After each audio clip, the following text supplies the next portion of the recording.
Hey everyone, thank you for listening to another episode of Spoiler Force Podcast, courtesy of Poplug Podcast. You can find more episodes of Spoiler Force Podcast at facebook.com/poplugpodcast or on YouTube and SoundCloud under Spoiler Force Podcast.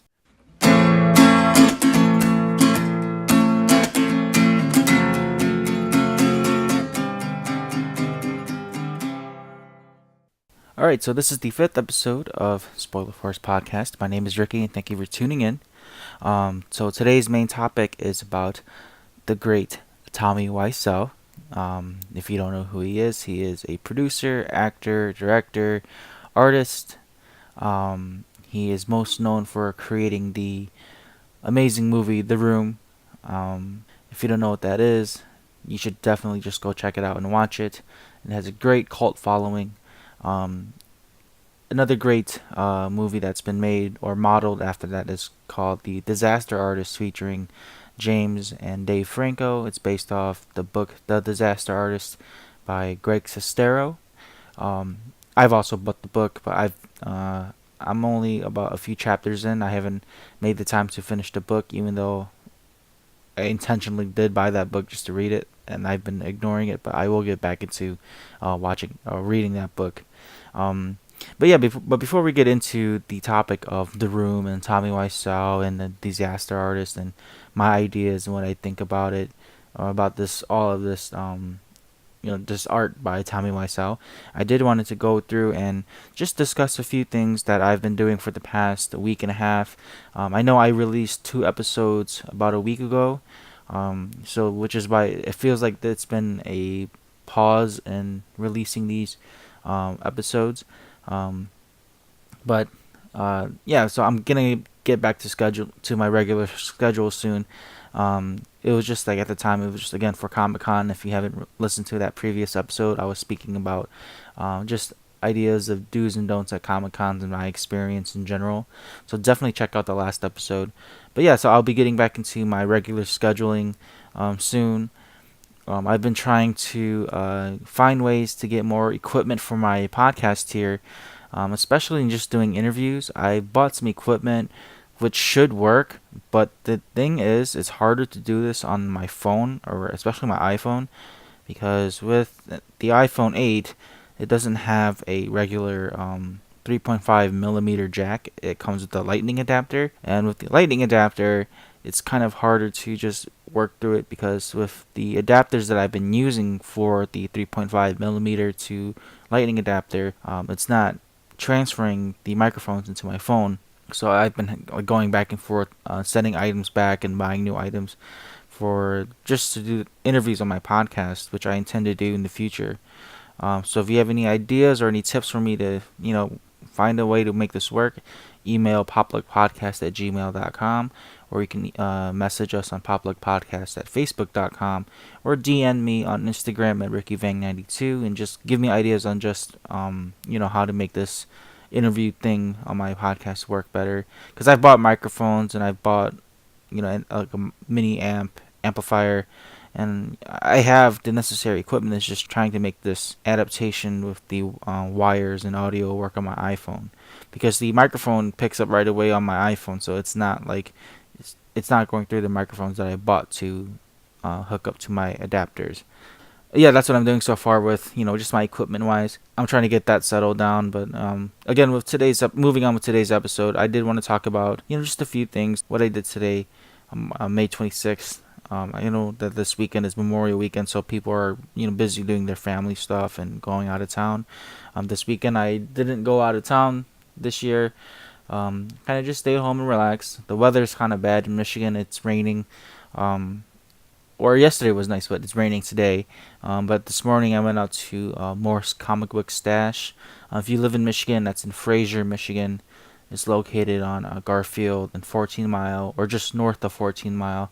It's on the left side, past the CVS Plaza. The Morse Comic Book Stash is kind of hard to find because it's in a super small, tight-knit plaza. It's not. I wouldn't even consider it a plaza, really. It's like a small parking lot with a building. It's next to like a UPS FedEx mailing store. Again, if you're in Michigan, this is in Fraser, Michigan, which is a suburb of Metro Detroit.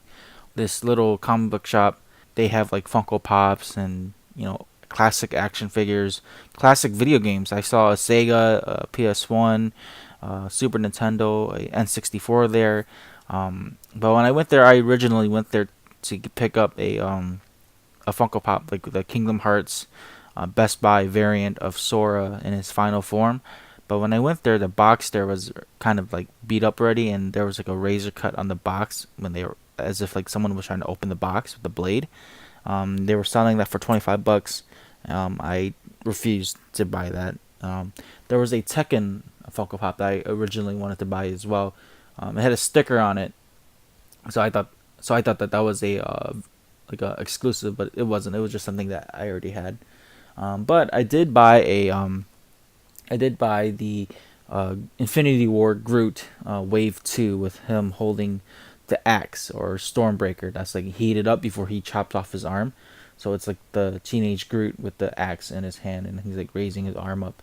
I bought that for one of my friends because he has a Groot and Rocket collection going on with the Funko Pops. So I decided to buy him that. And I also bought the new Avengers number 11.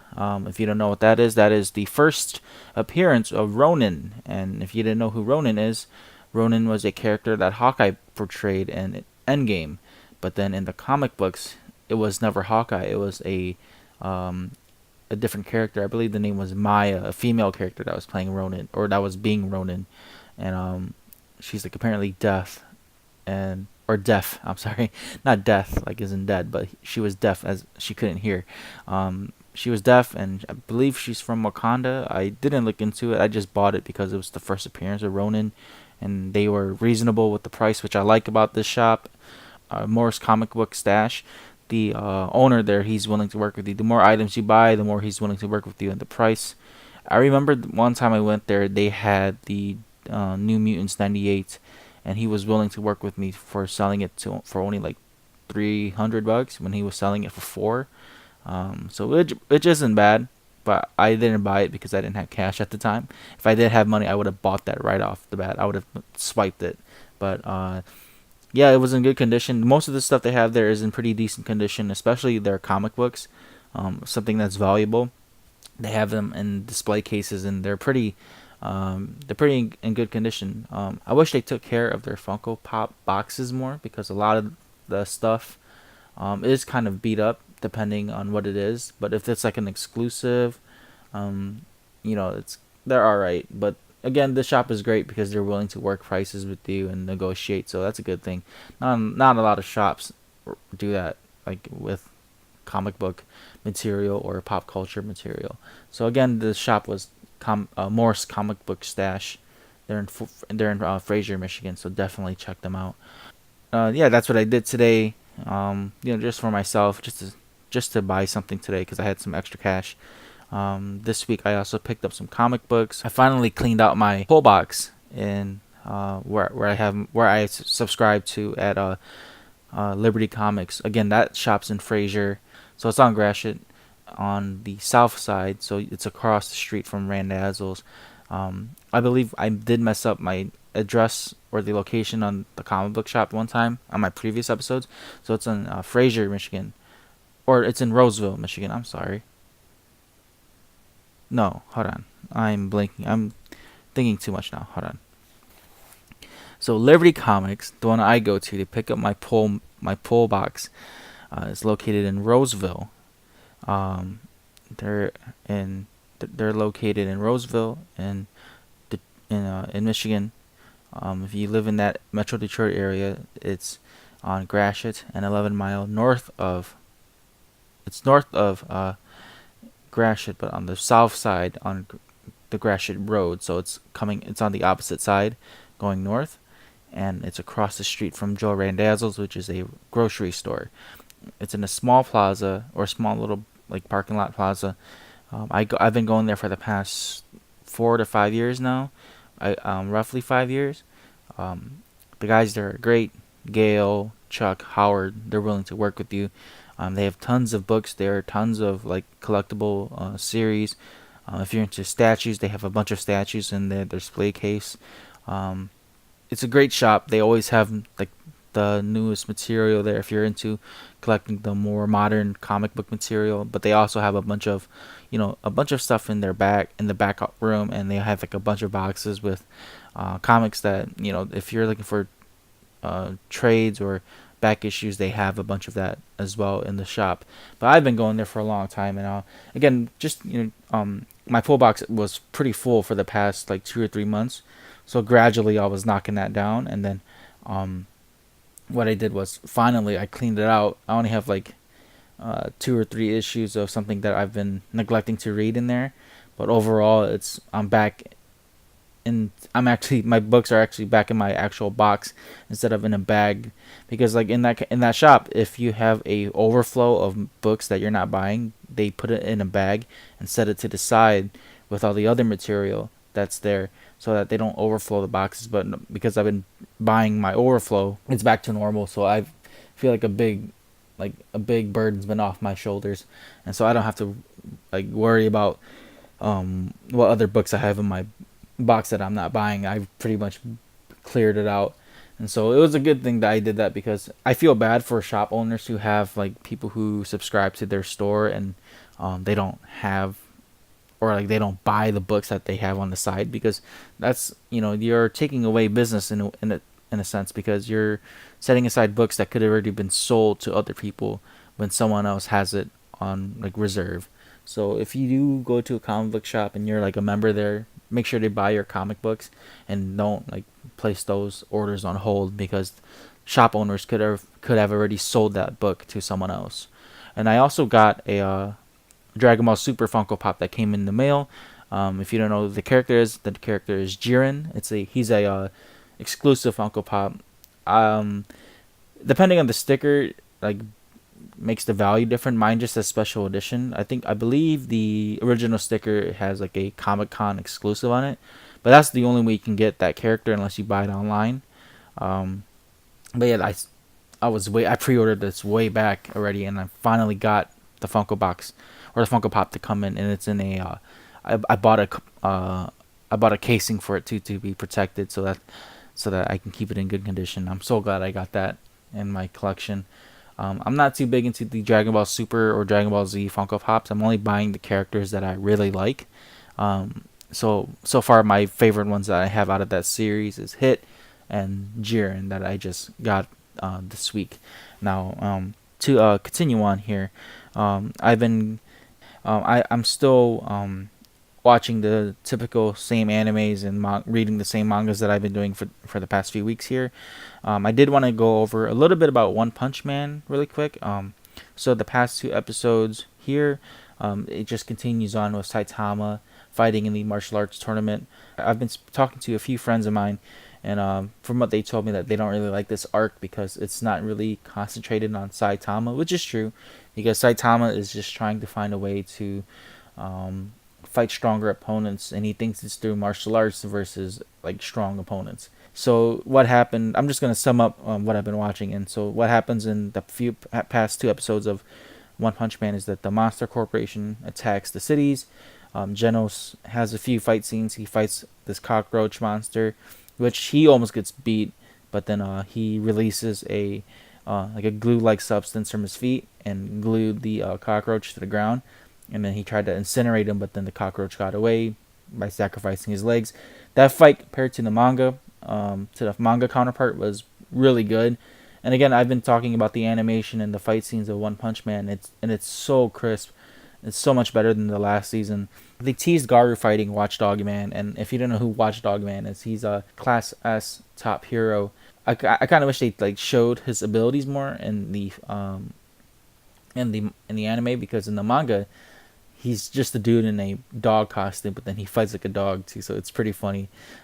He in the manga, spoilers here, in the manga he beats Garou, and Garou couldn't even touch him, but then he just beats Garou up and like chases him out of the city limits, and so Garou leaves that fight, and he's like all beat up from that. So right now in One Punch Man, they revealed the Monster King of the Monster Association, which is Orochi, and he's like this giant ass monster that's like covered in black skin. He's got horns and Like, he's just like an overall giant monster sitting on a throne, waiting to invade the surface. Um, they haven't showed his powers yet in the manga part. I've read rumors that he could be the a former hero who turned into a monster, and if that's the case, that'd be such a huge twist because I'm not reading the web comics, so I don't know if that's true or not. Um, so yeah, that's what's going on so far in One Punch Man. Is just the Monster Association building up to the big fights that's coming up later on in the series, in the manga part where the heroes and the monsters invade each other's territories and like a big old war happens. So I'm waiting for that. I don't think that'll happen this season. Maybe it might happen, but then I can see that this is most likely season 3 material. But then if they do have a full 24 episode series of One Punch Man, then it could happen in this season. So you never know. I mean, I'm excited to watch it. Which is why I'm still continuing to keep watching One Punch Man. Moving on to the next topic here, I did want to discuss about Attack on Titan. This week there's no Attack on Titan episode based on the website here, Game Revolution here. So Attack on Titan episode 54 or season 3 episode 17, it's been delayed because of leaks. I'm not surprised by that because manga readers already know what happened, so they're kind of I'm assuming that those are the leaks that's happening, unless the animation studio have different plans in mind and that was leaked. But I've been reading the manga, so I already know what happens in Attack on Titan, which I'm not gonna say because I'm waiting for the anime to come out so I can compare it. But the last episode was crazy. If you haven't watched it yet, Erwin, he takes the remaining scouts that was survived by the Beast Titans rock throwing, and he goes and does a straight charge at the Beast Titan, having Levi hiding in the background so that he can go and sneak up and kill the Beast Titan. Meanwhile, Eren and his group are fighting both the Colossal and the Armored Titan, and so it's insane because they're pretty much trapped in the middle trying to find a way to survive and defeat these Titans here. And so it's pretty much just all build up to the next part here of the next episode and the episode after, where when you find out when Levi finally fights the Beast Titan, and then the aftermath of the battle, which is pretty much what's going to happen. And pretty much we're getting close to the end of season 3 really for Attack on Titan, and if you're not watching that, you should definitely get into this season because it's insanely integral for the storyline here, because it's going to be the end of one chapter and then going to the next arc where it's going to build up a completely different part of the story, and it's going to get even more confusing from there. So definitely get into Attack on Titan and watch what's happened. I did love one of the quotes that Erwin says before he charges against the Beast Titan, telling the new recruits it's that it doesn't matter if they run or fight, they're gonna end up being killed anyway. So why not just go out there and try to find a way to rebel against the cruel world, and to just trust the living that they'll continue on and survive. So that's why they're making this big sacrifice play. I'm also been catching up on the My Hero Academia manga. They're still in the arc where the League of Villains is fighting that city group that wants to uplift the laws of heroes and quirks.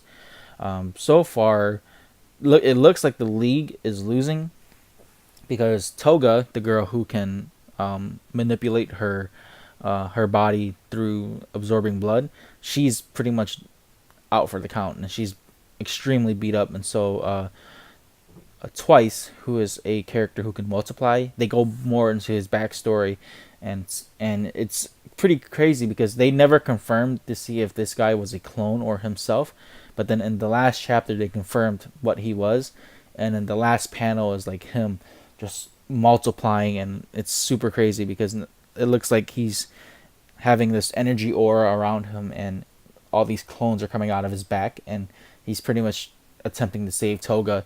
They didn't go into anything about Dobby fighting the ice guy. They just kind of touch up that Dobby's abilities. He's just able to burn through all the ice, and it's not a big deal for him. But then I hope that this arc right here ends soon and goes back to the heroes, because as much as I like that, the fact that they're teaching and showing the villain side of the stories is just getting kind of boring now, because it looks like they're not moving on, or it's not like they're showing anything that'll be part of the big story of My Hero. So I do hope that they get through this villain arc here. Whether they win or lose, it's already been a great part showing in showcasing their abilities as a team, and to see how dangerous the League of Villains actually is without All for One, because that's who their leader is, and to see that Tamura is leading his group on his own, trying to be his own villain. Now getting into Demon Slayer, the past 2 episodes I've been watching, Tanjiro defeats the demon that was abducting like young women, and so he moves on, and he moves on to Tokyo with his sister, and because his sister can fight back, now she's like more reliable, and he doesn't have to always keep her in that box. But then in the episode when he's in Tokyo, he runs into the actual the main antagonist for Demon Slayer, Kibutsuji, and he looked like Michael Jackson in a tuxedo with the hat with the fedora, and the scene where he gets confronted by Tanjiro, like Tanjiro wants to fight him right off the bat, and like he wants to kill him because he can smell his scent. But then Kibutsuji, he doesn't recognize him, but he can kind of tell that he's a demon slayer because of his earrings. So he like scratches some random dude in like the street, and that guy within seconds turns into a demon, and Tanjiro has to save the woman who's getting bitten. And it's so crazy because like they go into his story a little bit for the antagonist Kibutsuji. You see that he's trying to perfect being a demon and a human, and to ascend. He can turn anyone into a demon if he wants to, and you see that it's revealed that like if he puts too much of the change into humans, they kind of they decay and they die off because they can't handle that rapid change.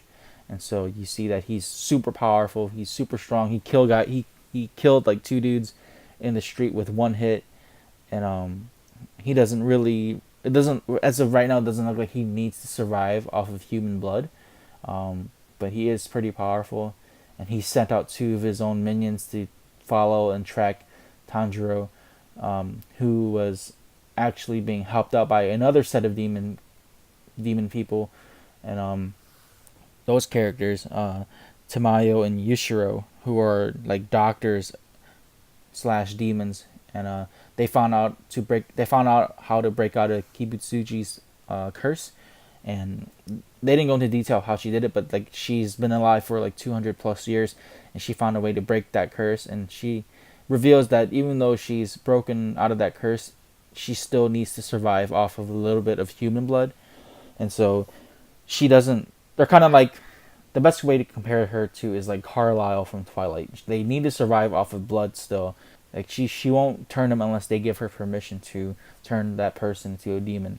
So her partner Yushiro is like another young male character who practically is who admires Tamayo's character, and so he's pretty powerful as well. And you see that Tamayo also, her abilities, like she can cover scent by, like she can scratch herself to where she bleeds, and then that aroma, some sort of aroma comes out, and it's like a pattern flowery display of smoke comes out, and it like entices the people around them, and they can't see, and it's like a smoke screen.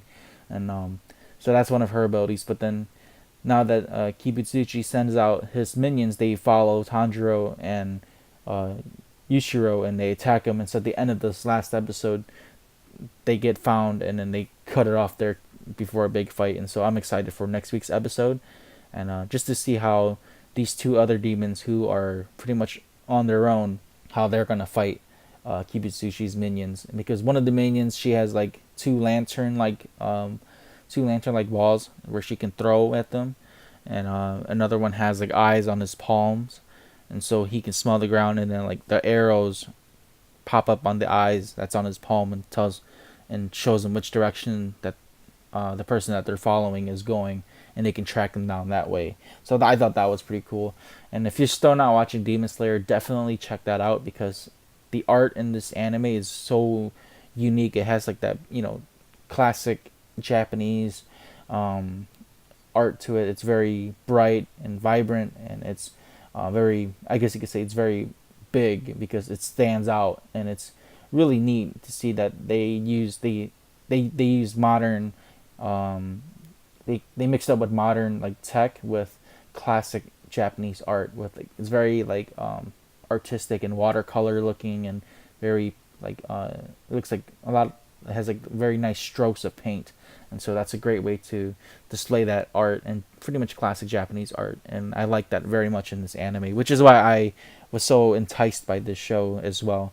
I also took some time to watch how to be a demon lord. I believe that's what the anime is. I saw clips of it on Facebook. My cousin got me into it, and it's pretty comical. I didn't think it was as comical as it was, but there's a lot of fan service with boobs, and it's very, I'm not too big on that type of anime, but it is funny though. And like if you like MMORPGs, that's what it is. And it's like the main character gets dragged into the world or summoned into the world of the game he plays, and he's super OP right off the start, and he's pretty much his character who he plays in the game, because the main character, he's a shut-in nerd like every typical Japanese protagonist. So he's very nerdy. He knows everything about the game, and he knows all the spells, and so he's just going through pretty much this series with an elf and with the black mage, just trying to figure out how to get out and how to beat this antagonist in the show. I got to like episode 5, and then I kind of just stopped watching it because not that it wasn't boring, but then it just, I don't know. I'm not so big. Personally, I'm not so big on like these MMORPG animes or like D&D styled animes. Like I liked Goblin Slayer a lot, and I am watching Konosuba, which is kind of like that too. Konosuba is more comical, so that's why I kind of like it, and the storyline's very funny, so that's why I like Konosuba. But How to Be a Demon Lord, it's not too bad.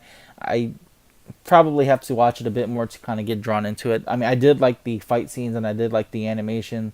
I like the trolling that they do with the main character, because he's very, he's very dorky, and he's pretty much, the typical nerd who gets into a game that he's always wanted to play. So I like that concept. It's just the whole D&D genre. I can't get into that kind of anime. I don't know why. It has to really draw me in to really like it, and so I'm not too big on that. But I'll give it another chance and watch the rest of that season. So that's what I've been watching and reading, based like anime and manga wise. There's also Samurai 8, which is by Kishimoto and Akira Okuba. And if you know who Kishimoto is the writer and the creator of Naruto, and he's created this new manga called Samurai 8 about a few weeks ago. I've yet to read the first issue. It's available on viz.com. It's 72 pages though. It's quite the read. I read the preview of who they like kind of tease the protagonist is and why he wants to be a samurai. He's like, from what I've read out of that 3-page preview, is he's just a crippled boy who wants to be a samurai. So it's got that very Naruto-esque art to it because it's by Kishimoto. But I do hope that that this series lives up to the hype, because I guess because Boruto was not great, and I feel like with Boruto they should have never started it. They should have just ended like teasing Boruto to show that Naruto has gone full circle from being, the kid to the savior to the Hokage. Now he's a family guy, and he has his own kid. And I wish they kind of just ended it off at that. But yeah, with Samurai 8, I'm pretty excited. I have to force myself to read this first issue here, because a manga with that many pages, it kind of just makes me not want to read it because there's so much. But I'll probably get into it within a week or so after reading some of the other material that I have. If you're following me, I do post up a lot of comic books that I bought on Instagram. So I have tons of books and series here that I put on hold, because not only am I reading comic books, I'm also reading actual novels And going on into novels, I bought this book called The Sun Is Also a Star by Nicola Yoon. She's a Jamaican author who wrote the book Everything Everything, and that book also became a movie. The Sun Is Also a Star just came out like 2 weeks ago. It's a novel that's been turned into a major motion picture. I actually liked it a lot, or at least the movie I did. I watched it twice. So yeah, make fun of me. Um, I don't know. I don't know. I was just intrigued by it. I'm kind of a sap when it comes to this kind of genre where, you see two people meet for the first time, and I don't, it's not real that people just fall in love right on the spot. But I kind of like that genre just to see how people randomly meet, because nowadays people don't even do that anymore. You can't just randomly meet someone without having a person think that it's creepy, or you know people are in this bubble now with social media, so that when you meet a person in person, it's more creepier to like just approach them versus DMing them on social media. I don't know. It's like completely changed. It's before you used to be able to talk to people without being like creeped out, but now you do it. It's very creepy. I like the movie a lot. I bought the book. I've read a few pages of it. I haven't got super into it yet. Um, I just watched it again because I went to go watch Brightburn as well. Um, but yeah, if you haven't watched The Sun Is Also a Star, definitely check that out. I thought the movie was good. The actors and actress, they're of minorities. The main actor, he's a Korean actor, and the female actress, she's a black actress. Let me just pull up their names here so that I can give them their credit here. Give me one moment. So yeah, the main actor, his name is Charles Melton. He's a Korean actor of Korean. He's a actor of Korean descent. And the female actress is Yara Shahidi.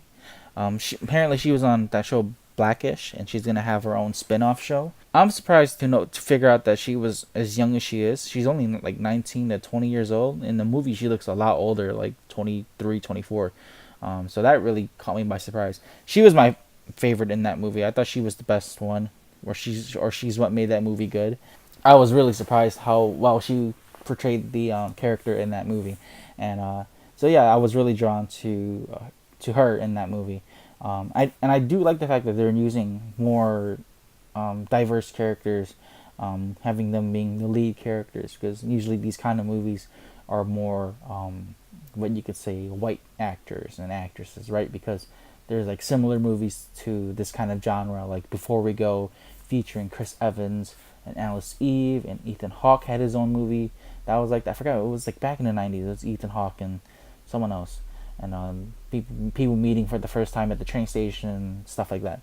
And so it was great to see that the male was a Asian lead, because there's not a lot of Asian actors taking that kind of lead role. Most of the time, Asian actors are always playing that typical Asian character, or they're playing a martial artist or a villain. So to see that the main character here is, they're just displaying a regular Asian character playing this lead role, and they do show the stereotypes of Asians or first generation Asians being pressured to go to school and being doctors. But the way how the writer wrote this, it was like it gives people views of how our cultures are, and to see the cultural differences between different people, because it is true. It's a stereotype, but it's true that these a lot of Asian parents, or at least Asian parents that come from from their motherland, like Korea or Thailand, Japan, wherever they're from, they want their kids to be successful in America, so that they don't have to go through what they've went through. And a lot of, if you're into like an Asian community, or if this is something that's quite often been used by Asian moms, or even Asian grandparents, where they're like, when I was in such and such country, I used to walk or do all this crazy stuff just to go to school. I remember my grandpa would be like, I was an orphan in Thailand, and I had nobody, and I did everything on my own, and you live in America, and you're lazy, da da da. We just want, they just want us to be better. So I thought that was a great way to use that stereotype in this movie, to just showcase that how first generation Asians are living in America, like that kind of perspective. And like go into the girl's character, where she's a Jamaican. She's a Jamaican character. She's from Jamaica, and her parents took her to America to live a better life, but they don't have the proper means to stay in America. So she's in the process of being deported, and within the film, she's gonna get deported the next day, and so they show you like how that process is being done. I personally had something similar like that happen in my family. I'm not gonna say who. It wasn't like they were gonna get deported, but they were going through the whole ICE, the whole ICE court stuff and that legalization stuff. Just involving the green cards and proper stay in America, and they were just threatening my family member with, we're gonna send your ass to wherever you're from, and it just, I can kind of relate to that, to the female character and her role in the movie. So like I kind of related to both characters, which is probably why I enjoyed this film so much. And just to see that these two characters, just how they met, and the whole, like I said, I'm a big sap when it comes to this. So like it's the whole destiny and fate thing, and the whole X factor, and how she's someone who doesn't believe in love, but then the other guy, he's the main guy, he's like a hopeless romantic. I love the interaction between that, because they're like complete opposites who finally found a way to meet each other in the middle, to just understand each other. And so I enjoyed this film a lot, and watching it the second time, I still enjoyed it. So definitely check out The Sun Is Also a Star. If you enjoyed the film, buy the book. Vice versa, buy the book and then watch the film. I thought it was great, and maybe once I'm done with this book, I'll buy the first one, the first book by Nicola Yoon, which is Everything, Everything. I was recommended to watch that movie as well from a family friend, so I'll probably get into that eventually. Now, I mentioned that I watched Brightburn, and I did watch that yesterday as well. Brightburn's a film by James Gunn. It's his take on Superman, but they don't exactly say that it's Superman. So I would say that it's an Elseworld genre of the DC universe, but it's not the DC universe, because he doesn't want to get into that. I can kind of see why he went this route, because of the whole issue with Disney, and so he is slated to work on the next Suicide Squad, which is a soft reboot of Suicide Squad.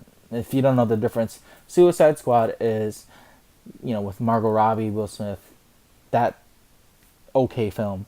I liked it a lot, but then watching it again now, just like you see how bad it really is. I liked it because I love the Suicide Squad books. But now James Gunn is taking over the soft reboot, and it's called The Suicide Squad. So, the is like, it's what makes it set apart from the actual first Suicide Squad and the soft reboot, which is weird because the soft reboot still has Margot Robbie.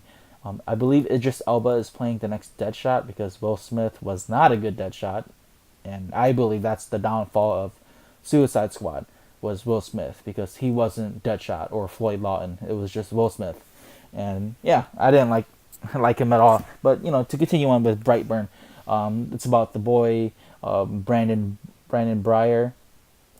He's pretty much just like Superman, falls out of the sky, but the twist is that he's evil, and like they show that how when he grows up, he gets picked on, he's nerdy, and then like as he grows older, the mothership or the ship that he lands on starts communicating, and it's like he starts reacting to that, and he realizes that his mission is to take the world, and so he starts realizing his powers, his super strength, his laser eye, I think the laser eyes, the flight. He starts taking out people who kind of like he feels does him wrong, like the girl, a little girl that he liked, refused to talk to him because she's creeped out by him. Because like in one part of the movie, he kind of creeps into her room, and then she freaks out, and so when he falls down, she refuses to help him up. So when the teacher forces her to pick him up or help him up, she reaches out her hand, and he grabs her hand and like crushes her hand, and it's pretty graphic, the movie, and like he kills her mom because like her mom started tripping, and like he starts taking out people who are like a threat to him, At the end of the film, the actor who plays his dad, who's Roy from The Office, any off character from The Office, I'm always gonna just call them by that character from The Office, because Roy shoots him in the back of the head, and the bullet bounces off, and so he kills his adopted dad, and like you think he's gonna show mercy to his adopted mom, but then she attempts to kill him with like a piece of metal from the ship, which is like his kryptonite, and he catches her hand and he flies her up super high into the sky, and he just drops Elizabeth Banks right off from the sky, and she dies.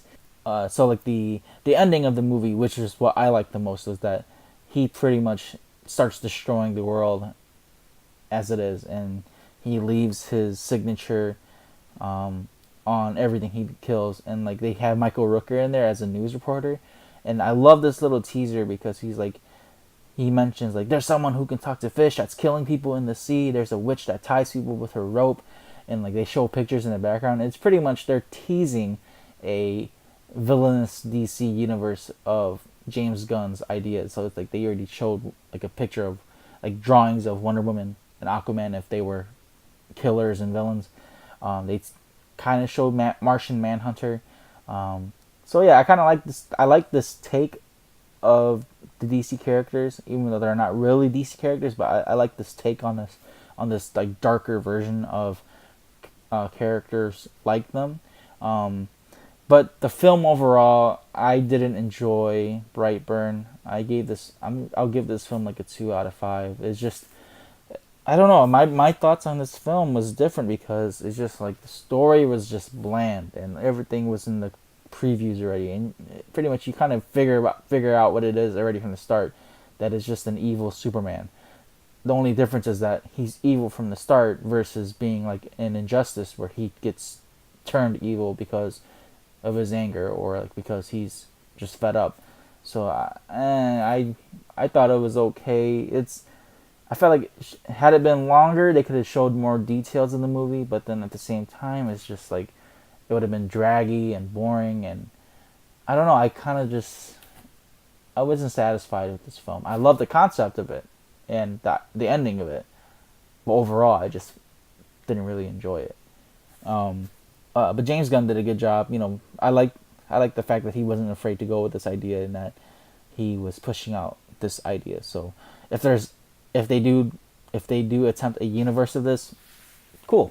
You know, I'm not gonna trip about it. But would I like to watch all these films? I don't know. Depends.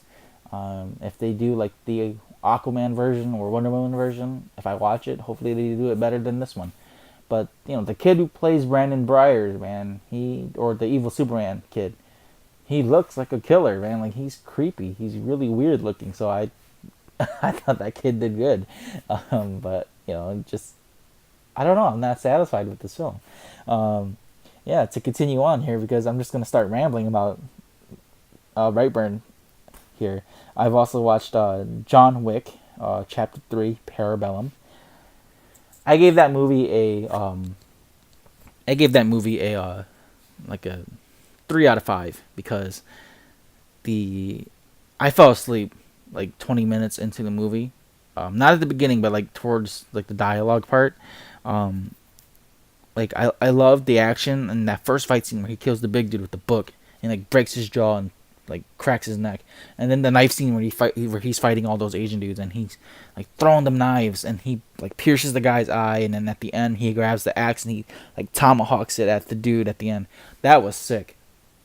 After that part, I knocked out because it was just so boring because Keanu Reeves, the way how he talks in the movie is just so irritating. He has like this slow talk and I need to do this. Like he has that growlish, slow talking, tired, exhausted dude. And like I don't know, like as an action star he's great, but he shouldn't talk. And like Halle Berry caught me by surprise. I think she should do more action films like this because she was amazing in this movie. She caught me off guard. Like her dog scenes where she's like shooting everyone with John Wick and like she's calling out all those commands with her 2 German shepherds running up and down the buildings and tearing dudes off stairs and jumping into cars and killing them. Holy shit, that part was super amazing. I woke up just to that part and I was like like back into the movie. I'm like, yes, that's what it should be. I mean, overall, John Wick, the storyline was eh. It was better than Chapter 2 for sure. The fight scenes were super good in this movie. It's just I don't know, man. Like I feel like they're kind of just it's kind of like the Saw franchise now. It's just how is John Wick going to keep killing these people? How is he going to find better ways to keep more interesting ways to keep killing these other people that he's killing? Because in part 3, he used a horse to kick people. He was riding a horse while fighting. He was riding a motorcycle, wielding a katana, killing people. Um, he was doing like shadow steps, which is like disappearing into the crowd. There was like one scene where he's in Grand Central Station and he confronts the villain, and they're like, you want to do this now type thing, and he's like, "Ooh, cool trick," and he like grabs the dude and cuts his throat in front of all these people who are just walking by, and no one says anything, and then he disappears right into the crowd like a freaking ninja. So I'm just like, I don't know. I mean, it's cool, but at the same time, I was just was it really necessary? But at the same time, it's a John Wick film. Keanu Reeves, he's just showing his skill set as an actor, and I give him credit for it because he's like involved with the whole martial arts and gunslinging and jujitsu type stuff. So I thought that was really cool. I mean, he's old, but he can still do it. He's practically the today of he's like this. He's like the Steven Seagal of today kind of thing. So yeah, I mean the movie was okay. Again, that movie's a 3 out of 5 for me. Brightburn 2 out of 5, and The Sun is a Star, or The Sun is also a Star. I give that a 4 out of 5. So those are my movie reviews there. Oh yeah, and just a quick mention, Robin Lord Taylor, who plays Penguin, he's also in John Wick. So I was surprised to see that because I thought he was amazing as Penguin. He's one of my favorite actors. I met him at Motor City Comic Con, one of the chillest dudes out there. So I thought it was pretty cool to see him in John Wick 3. Now, I do want to go over a few more topics here before we get into The Room. Also, this week that was released, the Terminator trailer, Terminator Dark Fate. I had a few friends tell me that they didn't really like it. I had other friends who told me that they did like it. Andrew Lee, who was a former member of Public Podcast with me, with our former podcast group, he was like, I liked it because it looks like Logan, because apparently the movie posters were similar. I personally enjoyed the Dark Fate trailer. Mackenzie, I think that's her name, Mackenzie, is it? It's Mackenzie Davis. That's who's playing playing like a character in that movie where she's like cyborg, I guess. She looks kind of goofy with the short blonde haircut. She kind of looks like Ben Stiller's character from Tropic Thunder, the Forrest Gump character that Ben Stiller was playing in Tropic Thunder. What's his name? I'm drawing blanks here. Let me just look that up. Oh, he looks like Simple Jack. Yeah. Oh man, he looks like Simple Jack, or she looks like Simple Jack, because her haircut's so bad. But Mackenzie Davis did put on some muscle though. I think she would look a lot better as Captain Marvel really, than Brie Larson, because she's tall and she's got like that fighter look to her. If you know who Mackenzie Davis is, she played in Black Mirror in that San Junipero episode. I think that's how you pronounce it, where like her mind was transferred into like the virtual reality world. And she's also in that movie called The Awkward Moment. I like that movie. I have that on DVD. She's also in Tully with Charlize Theron. She plays the character Tully, who assists Charlize Theron's character in that movie, which is also based off a book. I haven't read that, but to continue on with this Terminator review here, I did like it. I like that they brought back the old Sarah Connor actress. I do think that it is a sequel to the Terminator Genesis, which kind of retconned Terminator and like fixed the timeline, because Terminator 3 and 4 were kind of trash. But I am interested. I know that the whole female movement, with more female leads and action female stars, is like 50-50 for a lot of people. I kind of like it. It's better than how they. I think it looks better than how they showed like Anna, that movie trailer Anna, come on, like a 90-pound model girl taking out dudes who are like 3 times her size. That's not real. But with Terminator, you can play around with that realm more, and it'd be more realistic and more believable. Even though Sarah Connor's old, she still has Arnold, which is the original T-800, and then there's the cyborg girl, which is Mackenzie Davis's character. And so, that's more believable than seeing Anna whoop some dude's ass, and she's like a 90-pound assassin girl who can get killed easily.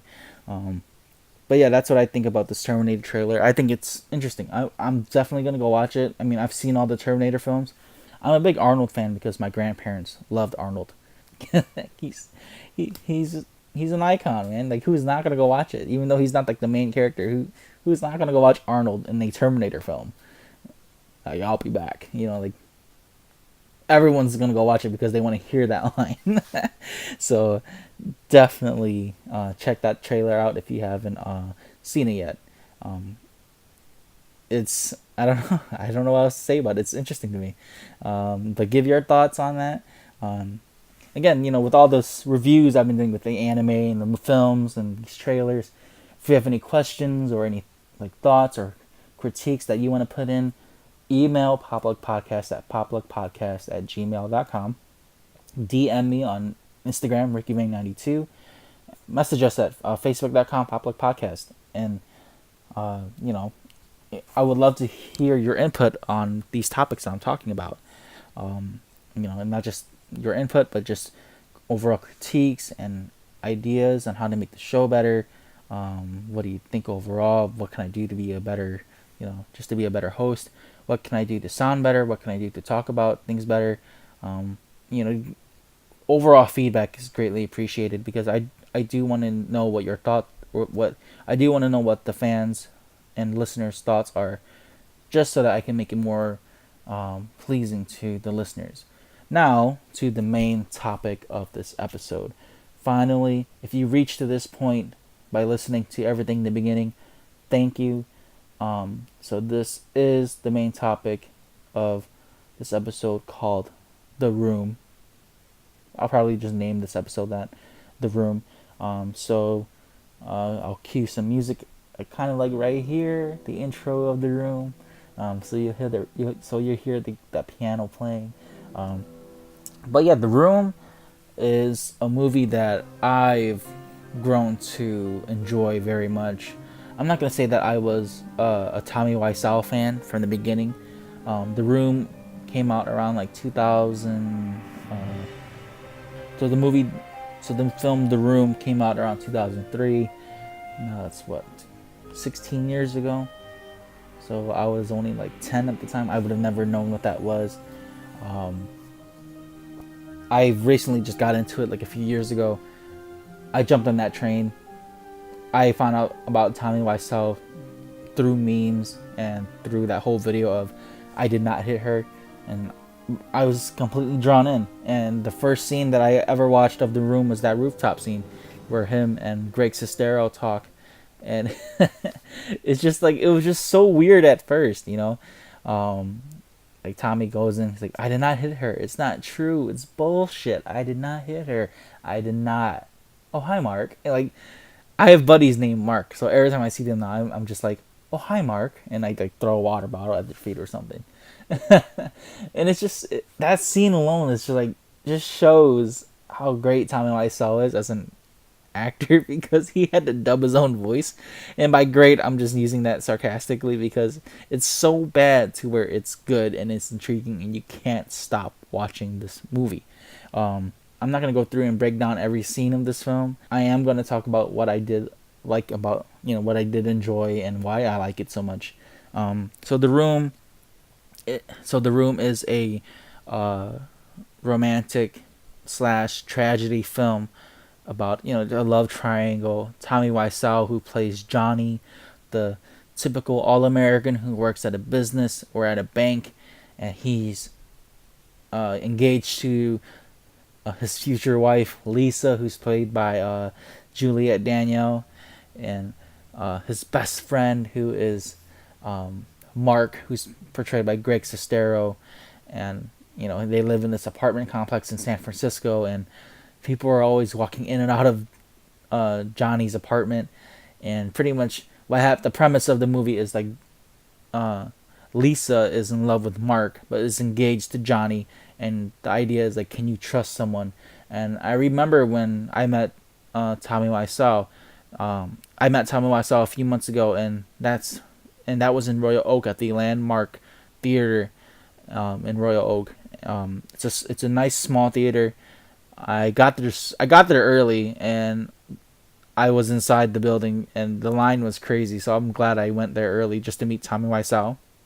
When I went there, I bought the transcript of his script, or is that right? I bought his script. It's already all printed out and pinned together. I had him sign that. I had him sign my cover of The Room, which was the DVD, and I bought a shirt from his booth. It's from the scene where he's like, "You're tearing me apart, Lisa," and he has his face on the shirt with that quote. I remember specifically, like when he was signing my material, he's like, "Oh hi, thank you for coming. I'm so happy that you enjoyed The Room. Here, I'm gonna give you a heart on your stuff because I haven't put a heart yet." And so he put a heart while he was signing my material. So I'm like, cool. I'm the first one he did that to on that day. So I don't know, and the dude's intriguing as hell. If you don't know who Tommy Wiseau is, like the reason why he's so popular is because his background is just so mysterious. Um, Tommy Wiseau claims that he's from New Orleans, Louisiana, but his accent sounds very Polish, very like European. I believe there was one time where he did discuss that he's like originated from Europe, but then he lived in New Orleans the majority of his life.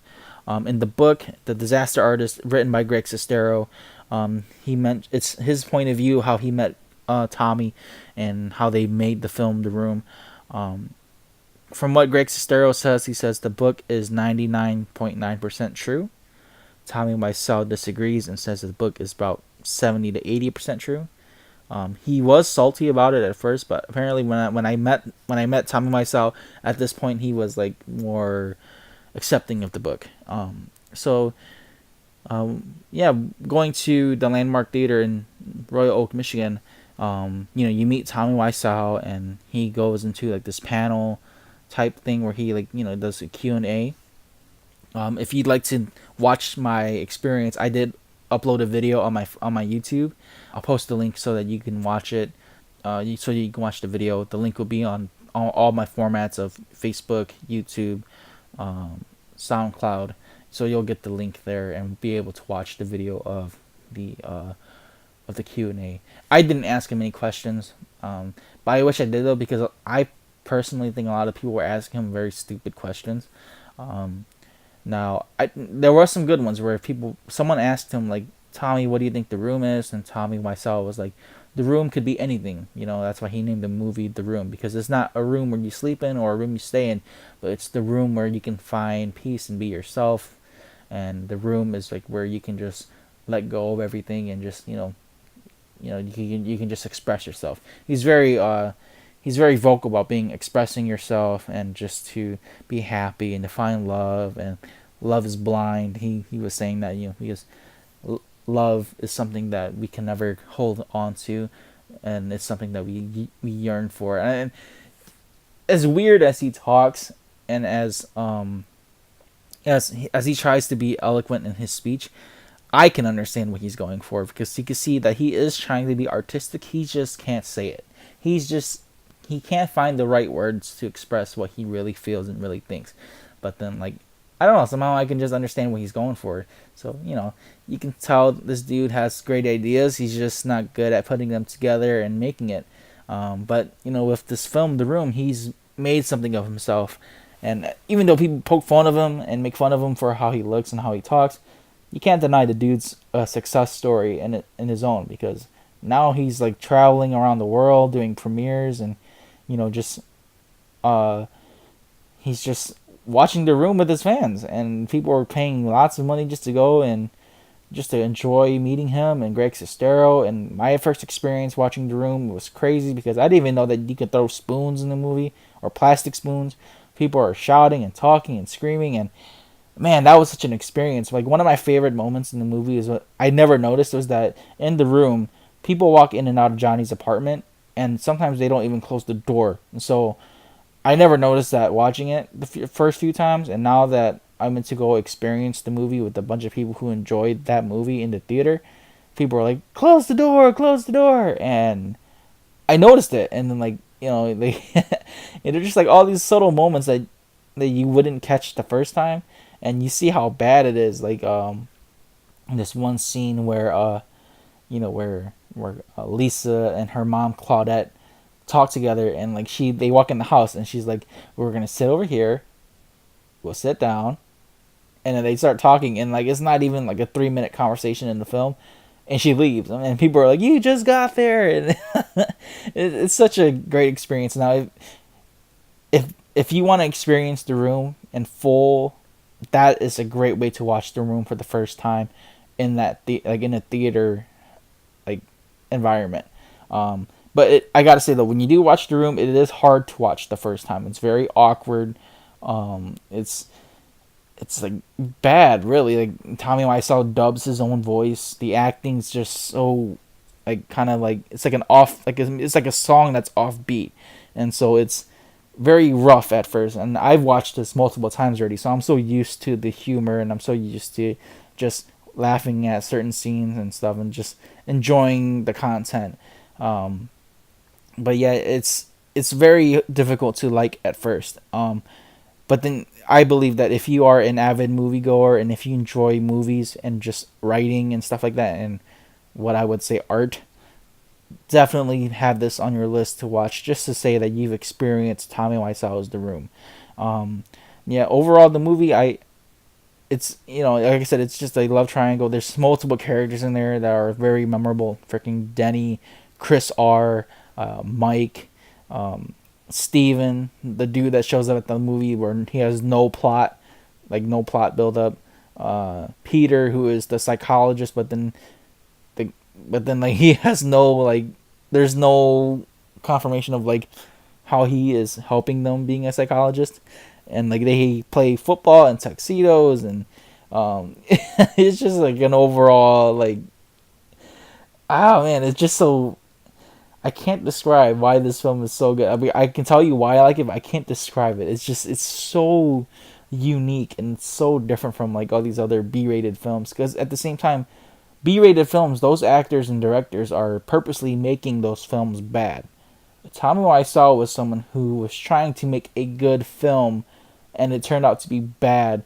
But it was just so bad that you couldn't take your eyes off it. It was just so bad that it got good and it caught on, and those fans loved it because of how bad it was. And then just like, Tommy Wiseau shoots it in HD and a different format. He has two cameras with different formats rolling at once, and so that's going. The set is bad. There's a huge, like the sets are like kind of like stage play sets. No, the roof scene, it's all green screen. He's always playing football with Denny. They don't even play football. They just throw the football around, and like it's just, there are details in the films that's never getting like closure, or it doesn't go back and like explain why or what's happening. Like there's a part where Claudette says that she has breast cancer, and that was it. Like she goes, "I got the test results back. I definitely have cancer," and that was it. Like, and Lisa's character has no remorse or nothing, like no sympathy. She's like, "Don't worry about it." Just like, where were you going on with that? And it doesn't go. It doesn't continue from that. And Chris R was one of the underdog characters, because that actor was actually pretty, like, he was not bad, but like you don't ever see the build up to Chris R and Denny's confrontation. It just starts off right at the bat like, "Where's my money, Denny? Where's my money?" And he's like, "Give me 5 minutes. 5 minutes? Do I look like I have fucking 5 minutes?" And he just pulls out the gun, and it's just so bad. Like this scene was just, it's so bad, but it was just so funny. And like where Lisa's freaking out, like, "How much money did you give him, or what kind of drugs do you take?" And like it's, oh man, it's just so great. And like the lovemaking scenes of Lisa and Johnny's character and Tommy Wiseau is like humping her belly button. And when I was watching the theater, like everyone in the crowd was just, applauding and going crazy, like, yeah, hump that belly button. And like the comments are just so great in the theater, and this film, man, it's so enjoyable at the same time. It's so bad, and I can if you really like try to just dig deep and like try to understand Tommy Wiseau's art, like you can see what he was shooting for. It just he had the he had the blueprint, and he just completely missed of what he wanted to do. And apparently there was like a rumor. I don't know if it was a rumor, but it was like some sort of side tangent where Tommy Wiseau wanted him to be a vampire, but they cut it out, and like so they didn't go through with that. And like the movie itself, man, it's just so enjoyable to watch over and over, or at least for me to watch it over and over again. Um, but besides The Room, they also did a movie called Best Friends with Greg Sestero, and I believe Greg Sestero had more control of that movie. It came out this year, like around January, I believe. Um, it came out, it came out on Blu-ray this year. But then last year they did like two parts or volumes, like kind of like Kill Bill, and Volume 1 and Volume 2. So the Blu-ray has both parts, and it's actually not that bad of a film. You can see where they've actually improved and tried, but like they weren't trying to be like The Room, where they were just trying to make something good out of something bad. You can see that they were genuinely trying to build a story and trying to make a decent or a semi-decent film. So that I like that. I enjoyed it. I enjoyed Best Friends. I watched it like twice overall. But Tommy Wiseau's other art, it's like he kind of just tried too hard at this point. Like he had this show called The Neighbors. It was super shit. Like I couldn't even get through that first episode. It was just so bad. I don't know if he purposely made it that bad. It was just I couldn't watch it. It was irritating. Like it was like a very bad porno scene with no porn. Um, he's also done this other film he also did this other movie called Samurai Cop 2, um, The House That Drips Blood. That one, if you follow, or if you're like, if you're in that group on Facebook, the Tommy Wiseau group, that's actually admin by Tommy Wiseau. They kind of like show you those. People host those videos, and yeah, I mean, I only really watched The Room and The Disaster Artist, and those are the only ones that I really like that they host. But I like Tommy Wiseau as a person and as an actor and producer. It just some of his material I don't really like. But I do enjoy The Room and The Disaster Artist by James Franco and Greg Sestero, and I really do enjoy. I did enjoy the Best Friends film. So I mean, you could say that I'm more mainstream with Tommy Wiseau's art. I'm not like super heavy into his other material, but definitely check that stuff out. And if you've seen The Disaster Artist, it's based off Greg Sestero's book, The Disaster Artist. So definitely look into that and check out the book and watch that movie. But you should definitely watch The Room for sure. It's just something that anyone that's into movies or acting or into that kind of cinematic culture should watch. Even though you wouldn't, even if it's something that's hard to watch, you have to watch it just to watch it, just to say that you watched Tommy Wiseau's The Room.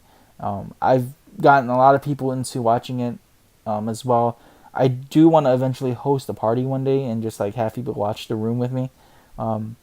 I tried getting my parents into it. My mom was super irritated by Tommy Wiseau's acting and just like how he talks overall. And like his accent, because like in the movie he dubs his voice, right? I mentioned that before, and throughout the whole movie it's so bad because I don't know, it just like it just doesn't match. Like it looks like one of those Asian Chinese movies that have bad dubbing in it, and it's just that bad. But again, that's what makes it so much more comical. So yeah, like it just meeting Tommy Wiseau in person was great, and I do want to meet Greg Sestero for sure, to have him sign my book, and possibly Juliette Danielle. She's one that I want to meet one day. Meet the actor who plays Denny and Chris R. Those are people that I want to try to meet eventually. I know that sometimes they go. I know that on YouTube they have panels of them and stuff, but I don't know if they go around as much anymore. Juliet Danielle has like an Etsy account, I believe, where you can buy her material, and she has like a Facebook page. You can follow her as well. But I follow Greg Sestero and Tommy Wiseau more. Um, I don't know if I don't know if they're gonna be back in Michigan anytime soon, but if they are, I'm gonna try to go and meet them again. And I was glad that though. I was glad that when I did meet Tommy myself, that night I was actually going to drive to not Port Huron, but to Ann Arbor, Michigan, which is like 45 minutes away from Detroit, Michigan. And I was gonna drive all the way there just to watch a screening of The Room, right? But then on Facebook I saw the event, and I was like, screw that! I'm not buying that ticket. I'm gonna go to Royal Oak, which is closer to where I live actually, and uh, go meet Tommy Wiseau there. And it was such a surreal experience. If I could meet Tommy Wiseau again, I would. He's such a unique person to meet, and it's weird because like he really is like that eccentric. He's awkward, right? And he has this really outgoing personality, but he's very like, I don't know. It's just like he's that same character in his movie that he is, and he had just to hear him talk in person, he was like, oh hi, nice to meet you. I'm glad that you like The Room. His accent, and it's just like it's crazy because this dude is just so mysterious, man. Like you don't know where he's from, and he people are like, there's tons of rumors, people saying that he's like a prince. His money apparently came from his fashion line, that he had a bunch of stores in Korea. He's just some random rich dude who attempted to succeed in his dream, and he did. Even though it was not the way that he wanted to, but he did. And yeah, I find that very inspirational in a way because you're never too old to try something that you love, and you never know what's going to happen. You just keep pursuing what you want to do, and bam, you never know, you might be his age and be successful. But yeah, that's my that was my experience in meeting Tommy Wiseau. I'll have a link again with that panel of the Q&A of when he was in Royal Oak, Michigan. um Man, I'm pretty much speechless. I'm speechless at this point, just to talk about why I love The Room so much. And it's such a great bad film, and that's all I can really say. If I could sum it up, that's what it is. It's just a great bad film, and the scenes are just iconic. They're memorable. I love the memes that they have on Facebook, and I love all the references, and like just him and how he interacts with the other actors, and like how he wrote the script, and it's just it's so weird, and just it's man, I can just go on for days and ramble about this, but man, it's just that's what it is. It's so weird, and it's just so good at the same time. But yeah, that's my experience with Tommy Wiseau, The Room, my thoughts on The Room, why I think it's artistic. Um, you know, if, if you enjoyed today's episode, or if you enjoyed tonight's episode, thank you so much for listening and just listening to me, discuss about these topics here. Thank you for just contributing your time and sharing this if you have. Remember to share my platforms, Instagram, RickyWing92, SoundCloud, my YouTube. All the links and stuff will be shared once I post this up on Facebook. I usually try to upload this first on Facebook and SoundCloud first before I do like my YouTube platforms. Yeah, again, if you have any questions, feedback, constructive or negative criticism, email poplookpodcast@gmail.com, message facebook.com/poplookpodcast, DM me on Instagram at RickyVang92. You can always contact me that way, and that way I can just look at the responses. If you have any questions or any inputs that you like to have, once I get that through the emails or messages, I'll probably talk about it on the next episode. And speaking of the next episode, I will be taking about a 2-week hiatus here, just to get my equipment stuff settled here. So the next episode here, I'm gonna try to do my first interview with a close family member of mine. He was in the set of Gran Torino. He also played a part in Gran Torino. He was one of the gangbangers of the Hmong group that he was with. Um, he had a line in the movie as well, which I was very happy to see. He's one of my older cousins, which I consider a big brother to me. He, uh, you know, he was in that film, and because of him, I got to meet some of the Hmong actors in Gran Torino. Unfortunately, I wasn't able to meet Clint Eastwood, which would have been super crazy if I did. But yeah, my cousin Lee Mong Wang, that's his name. He was a part in that movie. He's going to be my first. He's going to be my first guest that I want to interview, and just we're gonna just talk about his experience with Gran Torino and just the set, what he went through and how he went through the auditioning process. How did he get the auditioning? Just his experience overall, how he met Clint, what did he think of the actors, what did he think of the film, stuff like that. Because I that's something that a lot of people would, I would assume a lot of people would like to hear. Um, that movie's roughly 10 years old now. It was a great staple for Hmong people in general, just to show that that we are around, and we're not we're not just some typical group of Asians.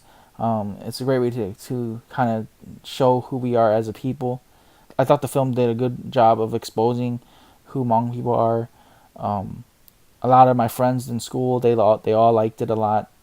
Um, it was great. Just to see Hmong people on the screen, a big screen like that. And it was a great experience to meet some of those actors. And if you do follow them, one of the actors that was in that film, Duo Mo, he played Spider in that movie. He actually has a role in the upcoming live action Mulan, and I believe he's playing Chen Po.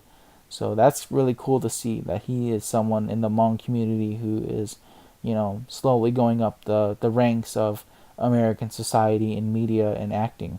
If you follow him on Facebook, he met like Rebel Wilson, and he met a bunch of other actors. He's on like the carpets of premieres and stuff. So it's really cool to see someone that's Hmong, especially for me. That Hmong people do have a chance of being in that kind of like environment, and we don't always have to be, doctors. Like how The Sun Is Also a Star was portraying Asian culture and Asian, how first generation Asians are.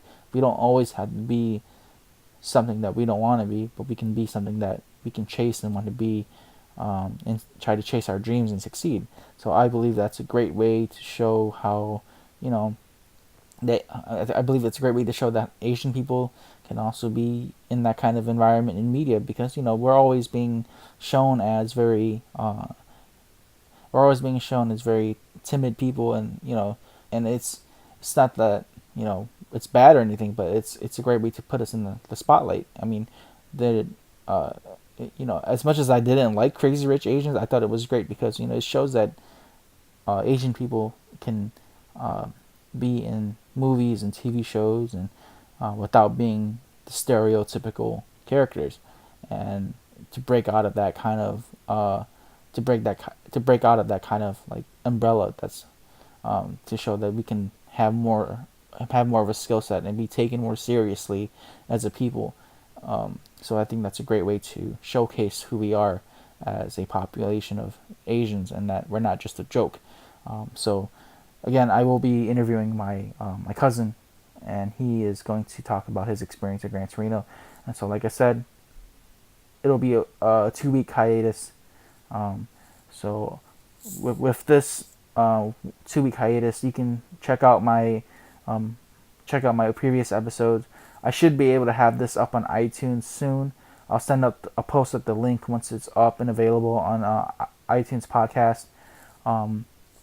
So check out make sure to share my material, share my accounts, SoundCloud, Facebook, Instagram, YouTube. Everything will be up on everything will be up on Facebook as well. So you'll have like all the stuff to see. I'll be posting up the link for the Q&A with Tommy Wiseau. So yeah, if you enjoyed my content, help like and share the stuff on any of the social media platforms I listed. Again, don't be afraid to interact with me as well through email or personal messages. And so yeah, that wraps it up for today's episode. Thank you so much for listening to. Thank you so much for listening to me talk about today's stuff. I know I went over a lot of things, but yeah, thank you so much, and have a great day. Have a great Memorial weekend. See you in 2 weeks, and if I have to delay for more time, I'll post that up as well on my platforms. And yeah, so continue to keep listening and sharing my material, and thank you so much. So have a great day.